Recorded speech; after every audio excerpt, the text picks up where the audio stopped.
விஷயத்தாலதான் இங்க இத்தனை பேருக்கு தலைவலி. வெண்ணிலா உசுரோட வந்தா போதுங்க, ப்ளீஸ் எங்களை விட்டுருங்க. பாடியை தூக்கி உள்ள போட்டுட்டாரு. கொஞ்ச நேரத்துல உசுர அடங்கிடும்.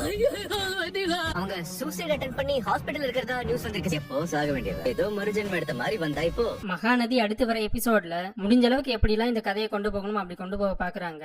ஏன்னா இப்படியே விட்டா சீரியல் முடிஞ்சிடும். சரி, பசுபதி வந்து வெண்ணிலா அவங்க மாமாவை பிளாக்மெயில் பண்ணி வெண்ணிலா சூசைட் தான் பண்ணிக்கிட்டா, மாடியில இருந்து கீழே விழுந்துட்டான்ற மாதிரி கம்ப்ளைண்ட் கொடுக்க சொல்றாங்க. நியூஸ்லயும் வந்து சொல்றாங்க. வெண்ணிலாவை கொண்டு போயிட்டு ஹாஸ்பிட்டல் அட்மிட் பண்றாங்க.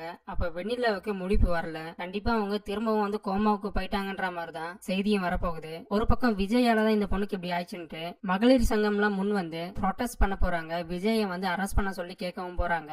இதுல காவேரி போயிட்டு வெண்ணிலா அவங்க மாமா கிட்ட உண்மையா என்ன நடந்துச்சுன்ற மாதிரி எல்லாம் கேட்கும் போதுதான் கடைசியா அவரும் சொல்ல முன் வர போறாரு. அண்ட் வெண்ணிலாவும் முடிப்பு வந்து பசுபதி தான் என்ன தள்ளி விட்டாருன்ற மாதிரி சொல்லவும் போறாங்க. ஆனா அதுக்கு பல எபிசோட்கள் தாண்டி தாங்க நடக்குமே. இந்த வீடியோ பத்தின உங்களோட கருத்துக்களை கமெண்ட்ல சொல்லுங்க.